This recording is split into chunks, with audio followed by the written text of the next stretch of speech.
Jason Rzucidlo reporting inside the Laurel Manor in Livonia for the Michigan Film Incentive Town Hall meeting.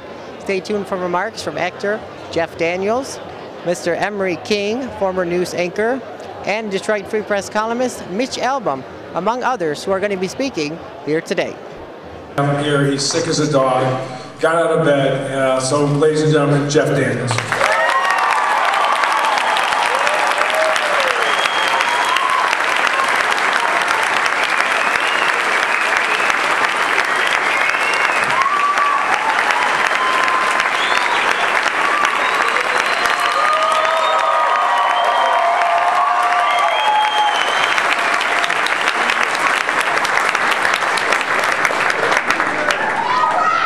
Andy, you're right, there's a lot of fucking people here.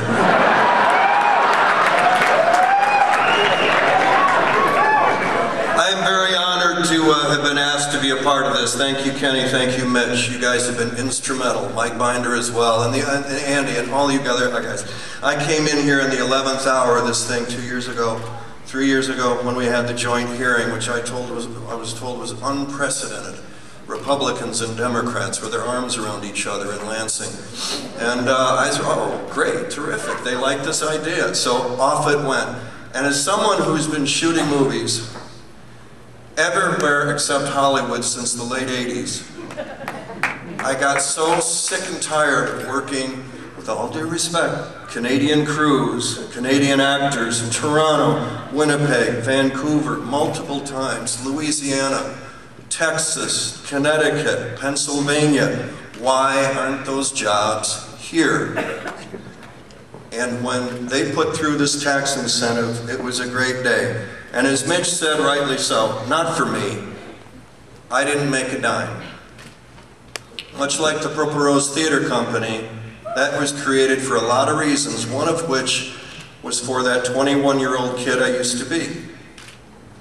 And now that 21-year-old kid, many of them who are right here, who I know, have an opportunity that I didn't have.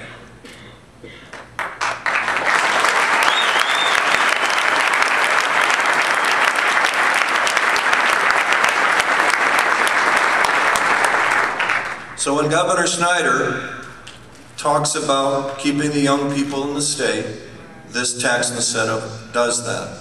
When he talks about diversifying the, business end of this state, this tax incentive does that. All of the things he has in his 10-point plan, which was very kind of pretty during the campaign, this tax incentive does that. So I like George Clooney, I like Clint Eastwood, but I don't really care about them. What I care about are the people that George Clooney and Clint Eastwood hired.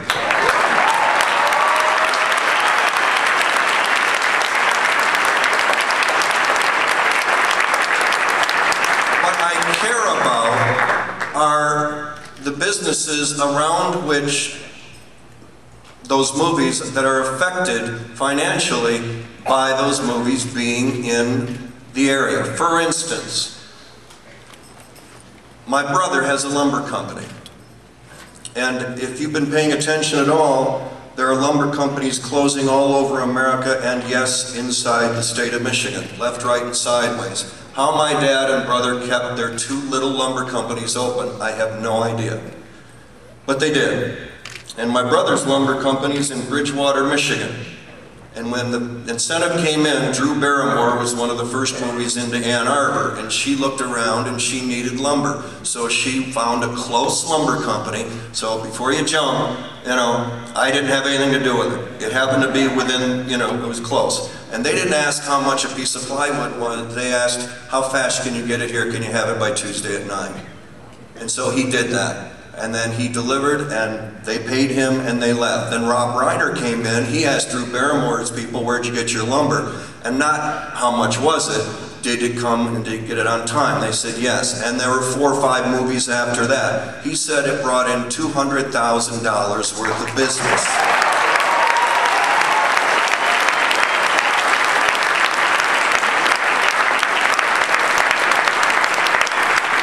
He told me he kept people on the payroll because of the tax incentive. You didn't have to lay people off, which is kind of the thing to do, isn't it?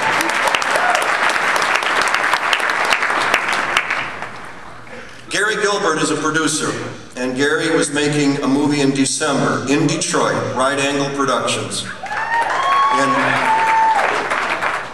one of the things Gary told me was he made a movie way back when the first incentive came in, when it first came in, and he said he brought 80 people with his crew. And he had 80 people on the crew, and he had to bring damn near all 80 of them. The second movie he did, which was just this past December, he brought 14 people. That means 66 people were Michigan.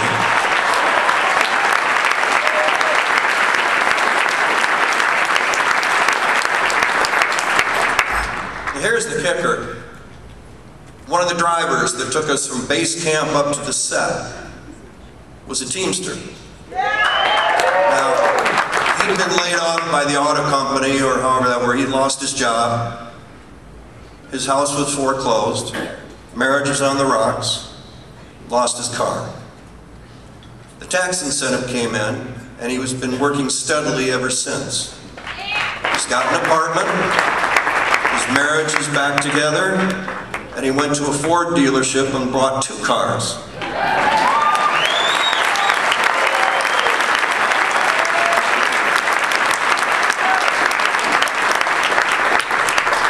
So now let's ask the Ford salesman at the dealership what he thinks about the tax incentive.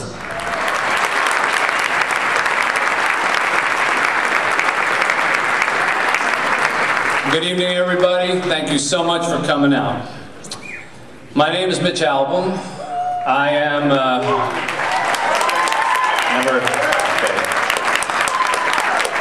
I'm a storyteller, and so are many of you.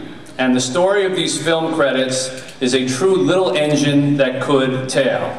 It began as an idea in a small group meetings over coffee and sandwiches. They grew into proposals, testimonies, and finally a written law. They were fueled, as all good stories are, with passion, a growing list of characters, and an expanding plot with exciting twists and turns.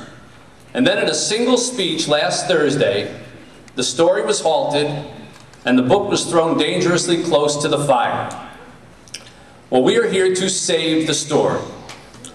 We're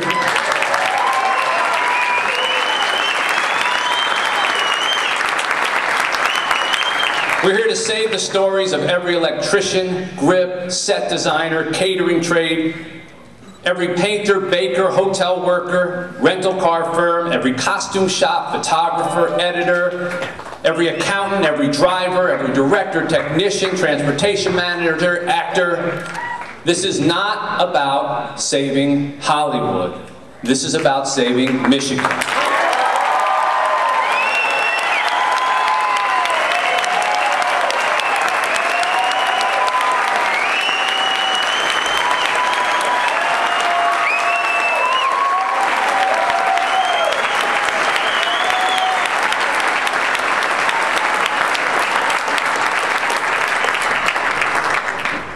Let's be very clear. Governor Snyder has proposed a budget with a one-size-fits-all philosophy. What matters to him is a low corporate tax rate.